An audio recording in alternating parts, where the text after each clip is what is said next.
حضرت عائشہ فرماتی ہے رضی اللہ تعالی عنہ کہ ایک شخص رسول اللہ صلی اللہ علیہ وسلم سے ملاقات کی، اس نے اجازت چاہی۔ آپ نے ہم لوگوں سے فرمایا کہ یہ اپنے قبیلے کا برا آدمی ہے، یا فرمایا کہ یہ شخص اپنے قبیلے کا برا آدمی ہے۔ پھر آپ نے فرمایا اس کو آنے کی اجازت دے۔ پھر وہ آ گیا، آپ نے اس کے ساتھ گفتگو بہت نرمی سے فرمائی۔ جب وہ چلا گیا تو عائشہ فرماتی ہے رضی اللہ تعالی عنہ، آپ سے عرض کیا کہ یا رسول اللہ، آپ تو اس شخص سے بڑی نرمی کے ساتھ آپ نے بات کی، اور پہلے آپ نے اس کے بارے میں وہ بات فرمائی تھی کہ وہ اپنے قبیلے کا برا آدمی ہے، آپ نے تو اس سے بہت نرمی سے بات کی ہے، اور آپ نے اس کے آنے سے پہلے ارشاد فرمایا کہ یہ آدمی اچھا نہیں ہے۔ پیارے رسول صلی اللہ علیہ وسلم نے ارشاد فرمایا کہ اللہ کے نزدیک درجے کے لحاظ سے وہ بدترین آدمی قیامت کے دن وہ ہوگا جس کی بد زبانی اور سخت کلامی کے ڈر سے لوگ اس کو چھوڑ دیں، یعنی اس سے ملنے اور بات کرنے سے گریز کرے۔ ایک تو یہ سبق دیا کہ ہماری گفتگو تو ہمارے اخلاق کے لحاظ سے، ہمارے اپنے اخلاق کے لحاظ سے، باقی اللہ کے ہاں وہ شخص بہت برا ہے جس کی بد زبانی اور سخت کلامی کے ڈر سے لوگ اس سے ملنے سے گریز کریں، اس سے ملنے ہی نہ چاہیں، یار یہ آدمی زبان کا اچھا نہیں، یہ آدمی ملاقات کے قابل نہیں ہے۔ تو رسول اللہ صلی اللہ علیہ وسلم نے فرمایا یہ برا آدمی ہے۔ آپ علیہ الصلوۃ والسلام کے جواب کا حاصل یہی ہے کہ اگر کوئی آدمی شریر اور برا ہو،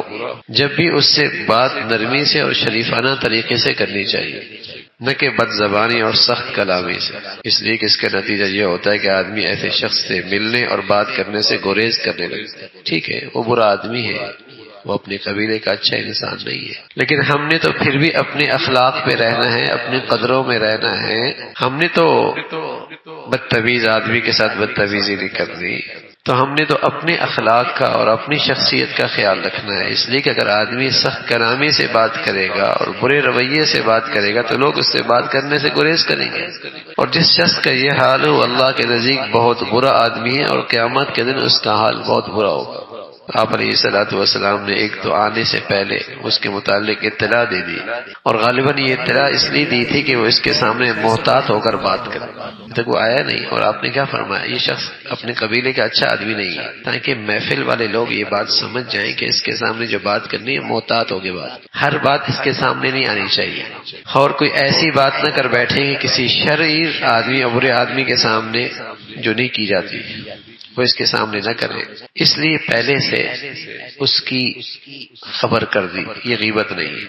تاکہ اس کے شر سے بچا جائے، اس کے فتنے سے بچا جائے۔ اس لیے آپ علیہ الصلوۃ والسلام نے اس کے آنے سے پہلے اہل محفل کو خبردار کیا۔ یہی بات پیش نظر تھی، اس لیے رسول اللہ صلی اللہ علیہ وسلم کا ارشاد ہے اذکر الفاجر بما فیہ لکی یحذر الناس، فاجر اور بدکار آدمی میں جو برائی ہے اس کو لوگوں سے ذکر کرو تاکہ اللہ کے بندے اس کے شر سے محفوظ رکھ سکیں۔ ایک برا آدمی ہے اور لوگوں کو اس سے ہمیشہ نقصان پہنچتا ہے، اور لوگوں کے لیے وہ نقصان کا باعث ہے، تو اس کے عدم موجودگی میں اس کا برا تذکرہ کرنا غیبت نہیں،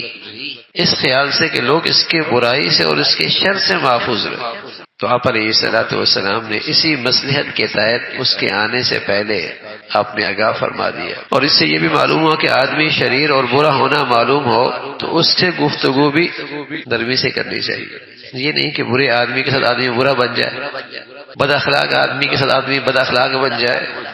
ٹھیک ہے۔ اپنے اخلاق تو آدمی نہ خراب کرے، اور اپنی اچھائی پر تو جسے کہیں کہ اپنی اچھائی کر، جسے کہیں کہ وہ تو اپنی اچھائی اور اپنے اخلاق اور اپنی قدریں تو خراب نہ کرے نا اس کی خاطر، اس کے لیے۔ تو آپ علیہ الصلوۃ والسلام نے یہ بھی بتایا کہ ایک آدمی برا ہے تب بھی اس سے بات نرمی سے کرنی چاہیے۔ حضور علیہ الصلوۃ والسلام کے بارے میں آتا ہے کہ جب وہ شخص آیا تو آپ علیہ الصلوۃ والسلام کے چہرے پہ انبساط تھا، مطلب یہ کہ آپ جس آدمی سے آپ نے خندہ پیشانی سے آپ نے ملاقات کی، اس سے معلوم ہو کہ بعض لوگوں کا یہ خیال کہ جن لوگوں کی برائی اور بدکرداری ہم جانتے ہیں اس سے اچھی طرح ملنا بھی نہیں چاہیے، یہ درست نہیں ہے۔ اپنے اخلاق کا اظہار کرنا چاہیے اور اپنی اچھائی اس کے سامنے بھی رکھنی چاہیے، ایسا نہیں کہ برے آدمی سے آدمی اچھے انداز سے نہ ملے۔